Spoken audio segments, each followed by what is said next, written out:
Fast Lawyer VR Reviews. For sexy VR reviews, hit the subscribe button. Hello, I'm Fast Lawyer. Today we're going to do a full live review for Virtual Rides 3, Funfair Ride Simulator, a game that was released on the Steam store back in 2017. Let's go ahead and start the ride here. And this is like an amusement park ride, carnival ride. Unfortunately, there's no roller coasters.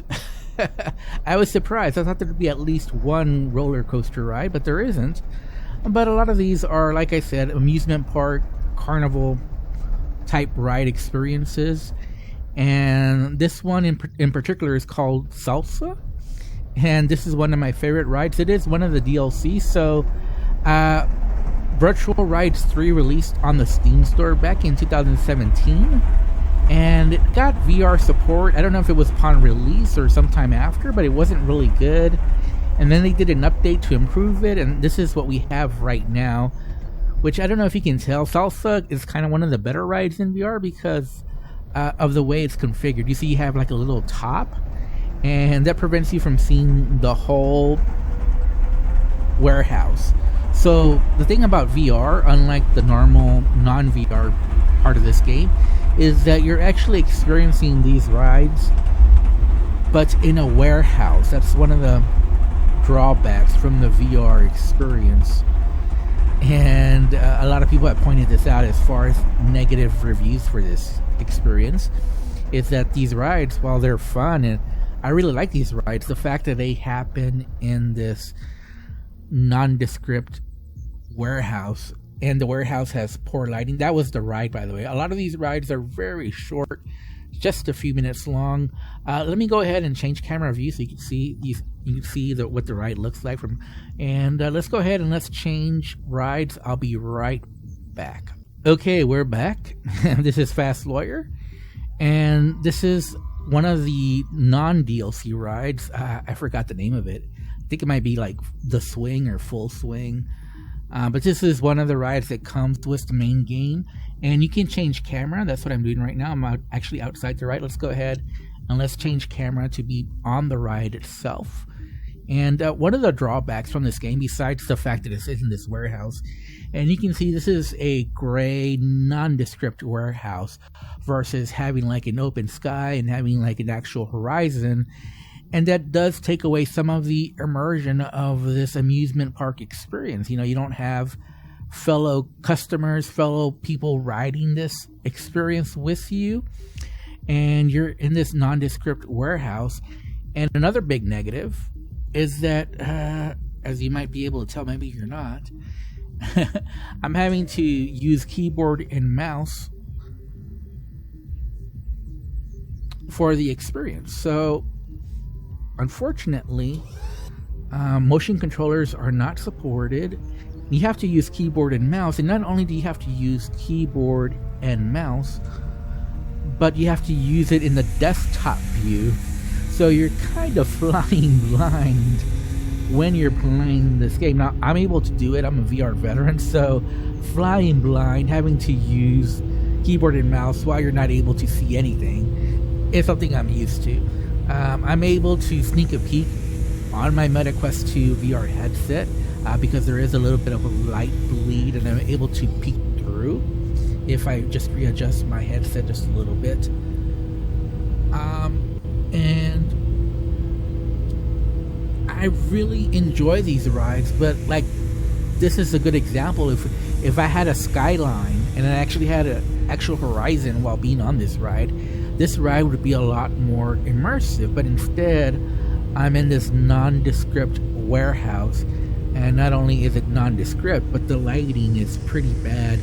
And about the only issue I've had as far as technical issues with this game, because performance is pretty good, I've been getting steady 90 frames per second, is that the lighting is pretty bad.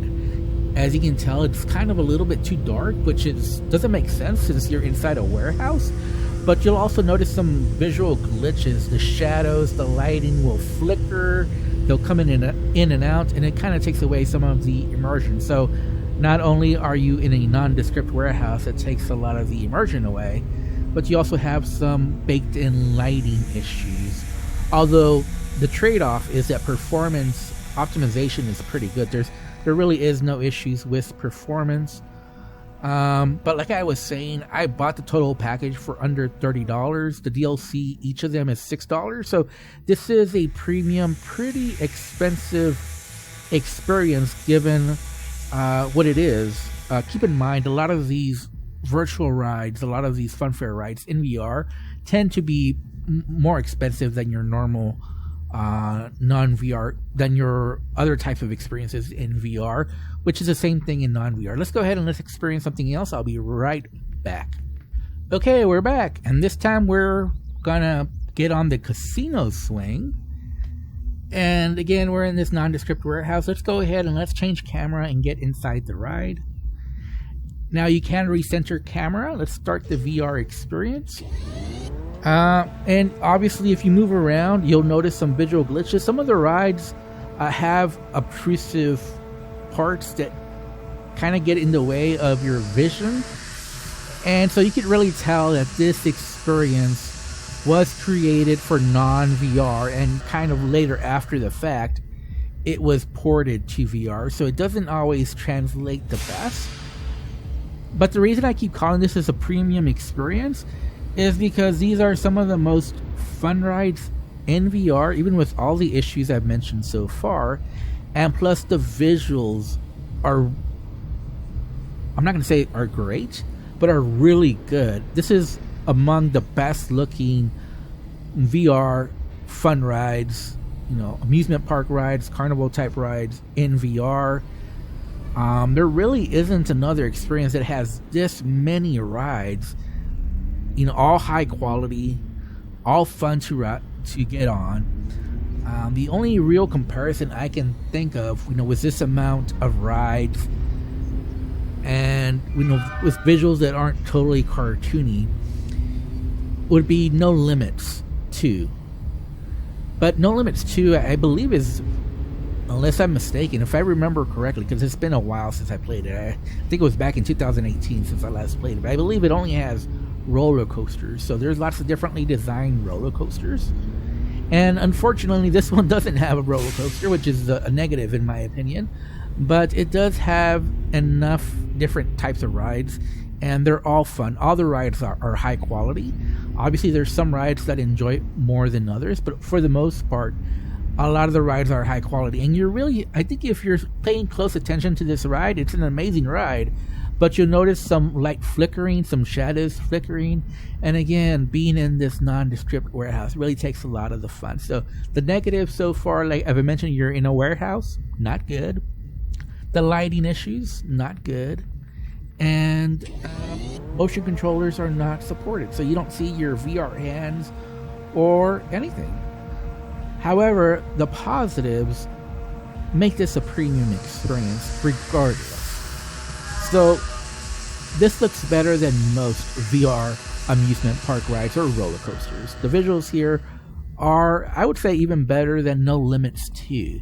Now, these aren't the best visuals. There's roller coasters that look better, that have better graphics overall, but there's none that has this many types of different rides and looks this good. So when you put in just the sheer amount, and again, I think the VR package without the DLC has 15 total rides. So that by itself, makes it stand out in VR. And I'll be right back. I do have to change rides. Whenever I change rides, I have to look at the desktop, so that's why I'm not able to record. So I'll be right back. Okay, so we're back, and this time we're on the Hurricane. And let's go ahead and change camera view so you can see what it looks like. This is a little tough because I'm having to do it from the desktop. But there you see the ride, and let's get back on the ride. Okay. So like I was saying, this is, in my opinion, a premium VR experience. So it is a little bit more expensive than your normal VR experience. Keep in mind, I experienced all the rides in about an hour, and that includes all the DLC. So if you don't buy all the DLC, just buy the base package, which on sale it was like $10. You're looking about an hour worth of content, probably less, a little less than an hour.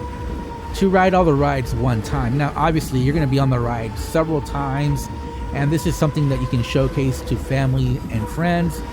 But what makes this a premium experience is the visuals. In my opinion, they're a cut above the average VR experience. And while there are certainly certain roller coasters that probably have better graphics, there's none that have this many rides and this level of visual fidelity on top of that. And plus, a lot of the rides are just very creative.